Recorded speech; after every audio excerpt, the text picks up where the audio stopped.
આટલું ભણેલો ગણેલો મારો દીકરો અને શહેરના મોટા ઉદ્યોગપતિની દીકરી, મારી વહુ અને મારો દીકરો આ ઘર ચલાવવા માટે મજૂરોની જેમ કામ કરી રહ્યા છે. તારી જેમ બેઈમાની કરીને નથી ખાતો, પણ મજૂરી કરીને ઈમાનદારીનું ખાય છે. શું થયું કિયારા? મને એવું લાગે છે કે તારા પગની નીચેથી જમીન સરકી ગઈ છે.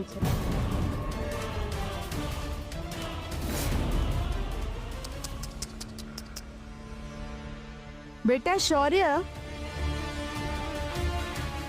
આ કિયારાના કહેવાતા ઘર પાસે જઈને એને મૂકી આવ. ક્યાંક રસ્તામાં બિચારીને ચક્કર ના આવી જાય.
Sister,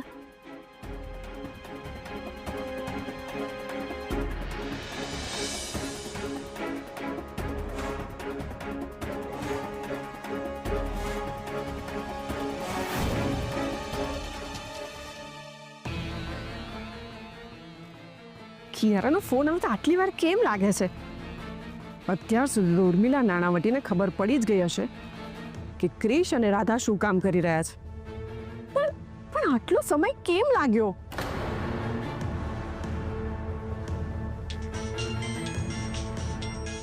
મિલીનો phone? બોલ મિલી. હેલો મમ્મી, તમને ખબર છે પેલી રાધાને હોસ્પિટલાઇઝ કરી છે. શું વાત કરે છે? હા મમ્મી, પણ તમે ખુશ થયા કે દુઃખી થયા મને કંઈ સમજાયું નહીં. ઓફકોર્સ ખુશ થઈ, પણ આ અચાનક આવા ન્યૂઝ સાંભળ્યા ને તો શું રિએક્ટ કરું એ સમજાયું નહીં. મને એક વાત તો કે, આ એવું તો શું થયું કે રાધાને હોસ્પિટલાઇઝ કરવી પડી? મમ્મી, એવું સાંભળ્યું છે કે એ સાઇટ પર કામ કરતી હતી અને અચાનક એને ચક્કર આવી ગયા અને પડી ગઈ. એને છે ને કંઈક માથામાં વાગ્યું છે અને હજી સુધી બેભાન છે મમ્મી. એરીએ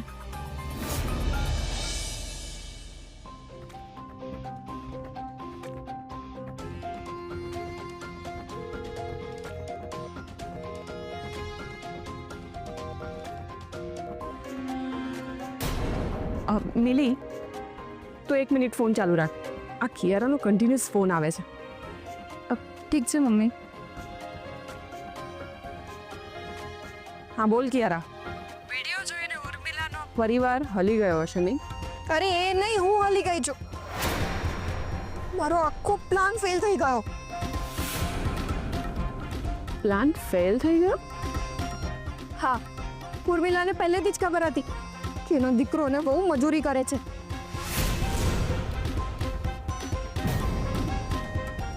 હું પહેલી વાર કોઈને ઓળખવામાં થાપ ખાઈ ગઈ. બાકી ઉર્મિલાના સ્વભાવ પ્રમાણે એ રાધા અને કૃષ્ણ આવું કામ કરવા માટે જવા જ ના દે. મારો તો આખો મૂડ બગડી ગયો છે. એક મિનિટ કિયારા, મૂડ બગાડવાની જરાય જરૂર નથી, કારણ કે બીજો ચાન્સ આપણી પાસે સામે ચાલીને આવ્યો છે. ચાન્સ? કેવો ચાન્સ? તું શું કહે છે? મને કંઈ નથી સમજાતું. 1 મિનિટ. મિલીને કનેક્ટ કરું છું. એક જ મિનિટ ચાલુ રાખ.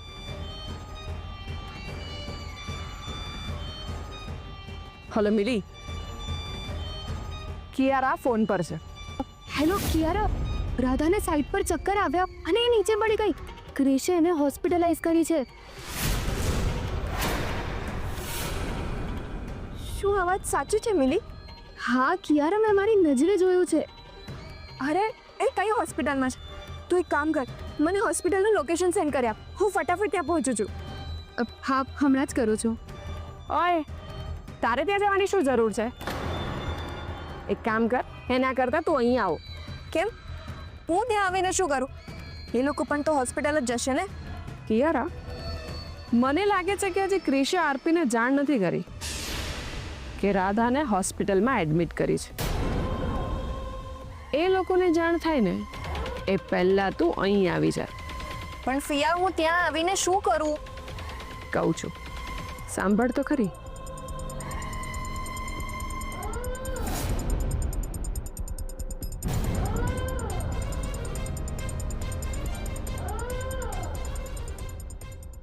તો સમજી ગઈ? યસ, હા વખતે પ્લાન ફેલ નહીં થાય ફિયા.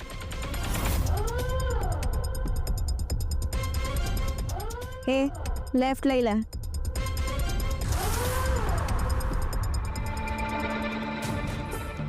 મિલી, હવે મજા આવશે. બે શો જોવા મળશે, એક અહીંયા અને બીજો હોસ્પિટલમાં. તો મમ્મી, હું પણ ત્યાં શો જોવા આવી જાઉં? ના, તું ત્યાં જ રહે અને મને અપડેટ આપતી રહે, સમજી? ઠીક છે મમ્મી.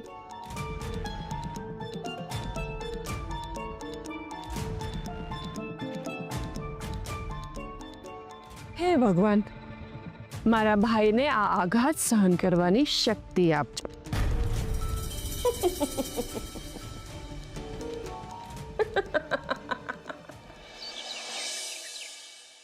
મમ્મી, રાધા ભાભી અને ક્રિશભાઈ આવું કામ કરતા હતા, એના વિશે તને ખબર હતી ને? તો આ જાણીને તમને દુઃખ ના થયું? થયું શૌર્ય, બહુ દુઃખ થયું. અરે જાણે માથે આગ ફાટી પડી હોય ને એવું લાગ્યું. પણ હું શું કરું? અરે મારી પાસે કોઈ ઓપ્શન જ નહોતું. અને એટલે મન પર પથ્થર મૂકીને મેં આ વાત સ્વીકારી. મને મારા દીકરા ક્રિશ અને મારી વહુ રાધા ઉપર બહુ જ ગર્વ છે. અરે આપણું ઘર ચલાવવા માટે એ લોકો મજૂરી કરી રહ્યા છે, અને એ પણ હસતા મોડે. મોટા ભાઈની ફરજ તો ક્રિશ પૂરી કરી રહ્યો છે.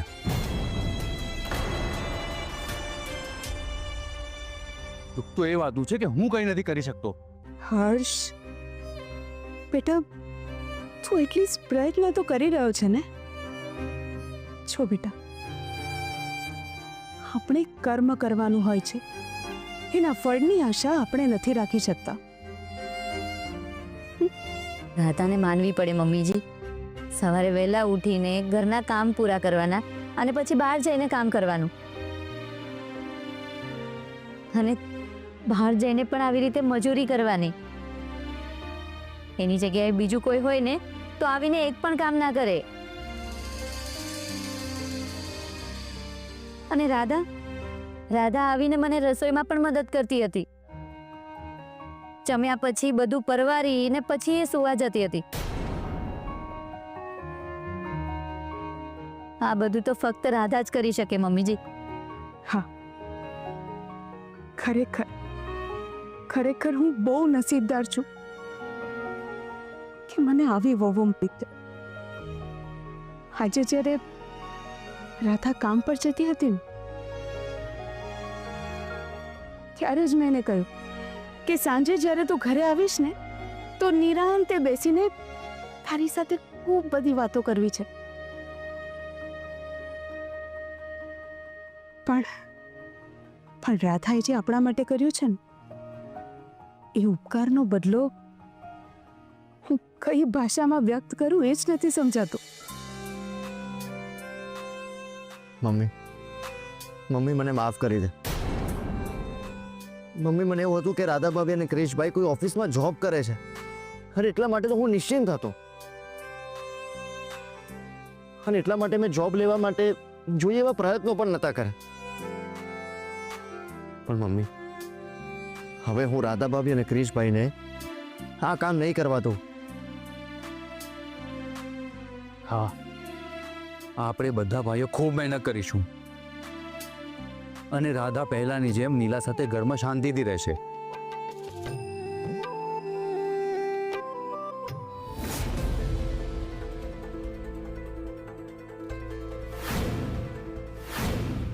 રાધાને હોસ્પિટલમાં રાખવી જ પડશે. લાગે છે મારે રાધાના મમ્મી પપ્પાને જણાવવું જ પડશે.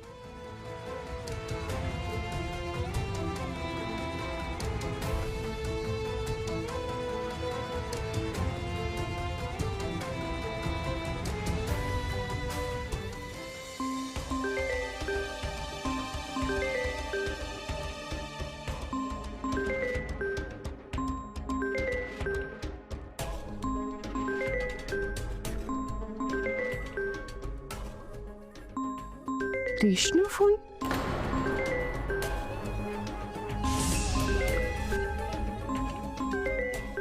લાગે છે રાધાને એડમિટ કરી છે કહેવા માટે ફોન આવ્યો છે.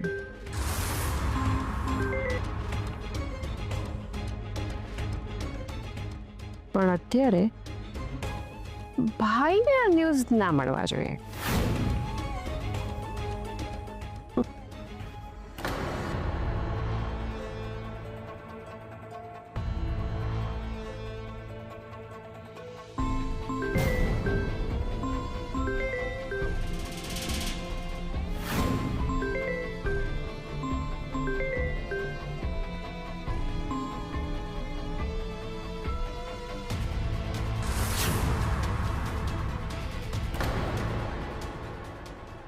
લાગે છે પપ્પાજી કામમાં છે, એટલે ફોન નથી ઉપાડી રહ્યા. એનો ફોન આવશે ત્યારે હું એમને રાધા વિશે જણાવી દઈશ. હા,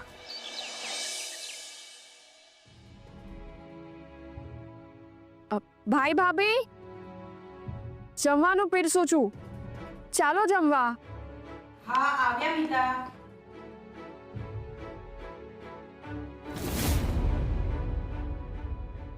મિતા, તારી થાળી ક્યાં છે? તું પણ બેસ ને અમારી સાથે. ભાભી, મને ભૂખ નથી, હું પછી જમી લઈશ. તમે લોકો શાંતિથી જમી લો.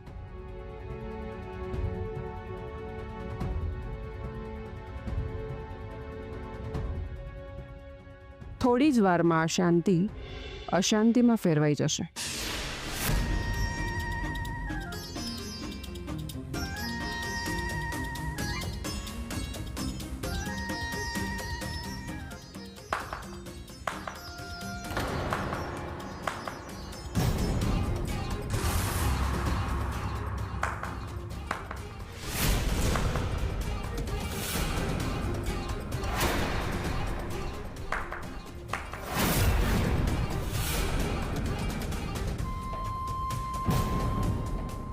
તું, તારી હિંમત કેવી રીતે થઈ અમારા ઘરમાં પગ મૂકવાની?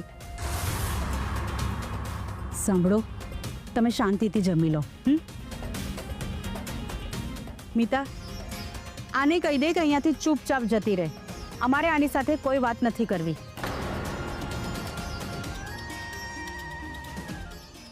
ઓ ગોડ, કેવો ઘોર કળિયુગ આવી ગયો છે. પોતાની દીકરીને 2 ટાઈમ ખાવાના ફાફા છે, અને અહીંયા એના મા બાપ મસ્ત એસીમાં બેસીને જમી રહ્યા છે. વાહ ફિયા વાહ.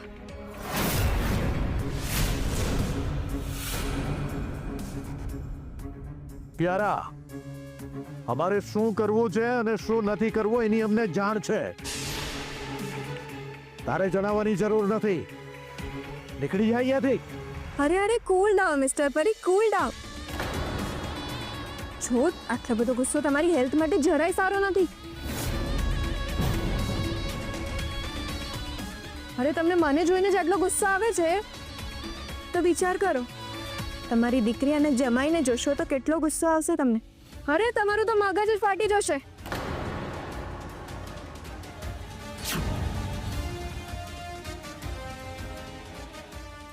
તું એમને એમ નહીં માને નહીં.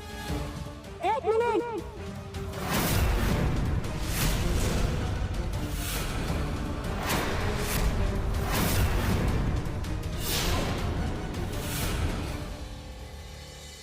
એક મિનિટ મિસ્ટર પરીખ, એક મિનિટ. મને કંઈ પણ કરતા પહેલા છે ને આ વિડીયો એકવાર જોઈ લો.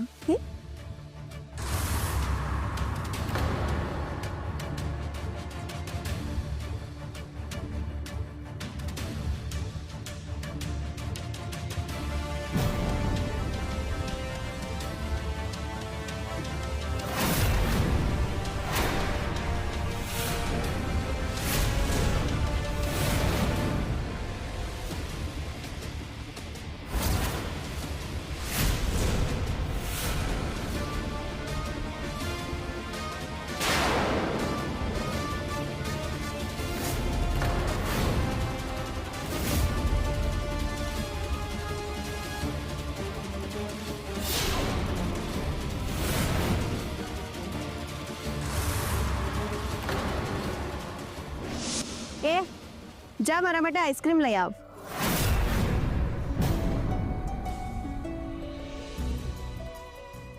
તારા ખિસ્સામાં પૈસા છે તો પછી મફતમાં આઈસ્ક્રીમ કોણ આપશે? તારો બાપ કે પછી તારો સસરો? હા, આ પૈસા ઉઠાવ અને મારા માટે આઈસ્ક્રીમ લઈ આવ. જા. અરે ઉઠાવ.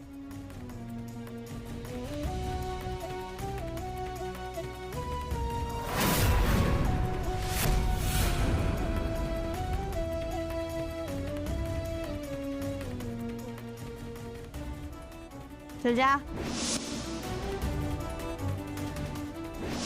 સર, મારી ગાડી બહુ ગંદી થઈ ગઈ છે, તો શું આ લોકો મને ગાડી ધોઈ આપશે?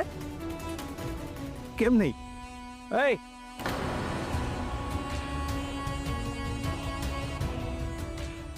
મેડમની ગાડી છે ને સાફ કરી નાખો. જાઓ ભાઈ.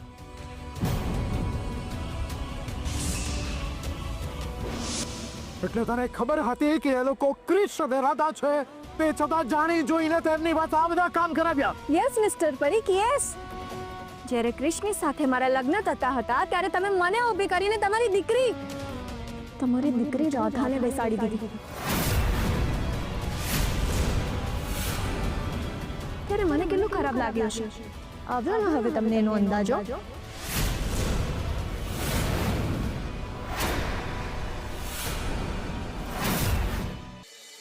તમે લોકોએ મારી સાથે જે કંઈ પણ ખરાબ કર્યું છે ને એ દરેક વાતનું વ્યાજ સાથે પાછું આપવા માટે આવી છું હું, મિસ્ટર પરીખ.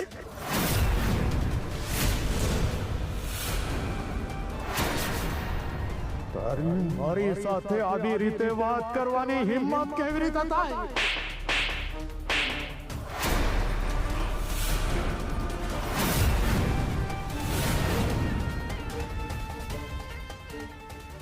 વાંધો નહીં, તમે મને થપ્પડ મારી શકો છો, પણ જો તમારામાં હિંમત હોય ને તો તમારો એક જમાઈ કૃષ્ણ થપ્પડ મારીને બતાવો.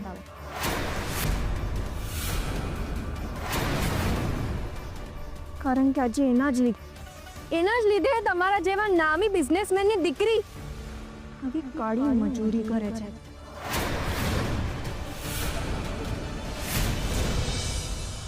અરે એ તો તમારું નસીબ સારું હતું કે મેં તમારી ઇજ્જત બચાવી લીધી. બાકી જો હું ધારત તો તમારા પાર્ટનરની સામે કહી દેત કે જે મજૂરી કરે છે ને એ બીજું કોઈ નહીં પણ એ આ રાજેશ પરીખની દીકરી અને જમાઈ છે. અરે દીકરી કરવા વાળા બાપને આજે એ પણ નથી ખબર કે એની દીકરીની શું હાલત છે. એ આ તો શું બોલે છે એનું તને ભાન છે? રાધા મારી દીકરી છે, ક્રિશ અમારો જમાઈ છે. અરે એ ગમે તે કરે, એમાં તારે શું? અને રાધા એની મરજીથી ગઈ હશે. ક્રિશ કઈ એનો હાથ પકડીને મજૂરી કરવા નહીં લઈ ગયો હોય. અરે પણ કૃષ્ણને અક્કલ તો હોવી જોઈએ ને. જે કામ પુરુષો કરે એ કામ નાજુક છોકરી પાસે કરાવ્યું, એનામાં જરાય દયા નથી. અમારી રાધા બહુ સ્ટ્રોંગ છે. અચ્છા યા તને એ પણ ખબર છે તારી આ સ્ટ્રોંગ રાધાની હાલત શું છે અત્યારે વોટ પ્લીઝ ડોન્ટ સે કે તમને આ વાતની જાણ નથી તમે લોકો કેવા મા બાપ છો હા તમારી દીકરી છેલ્લા 2 કલાકથી મોત અને જીવન વચ્ચે ઝોલા ખાઈ રહી છે ને તમે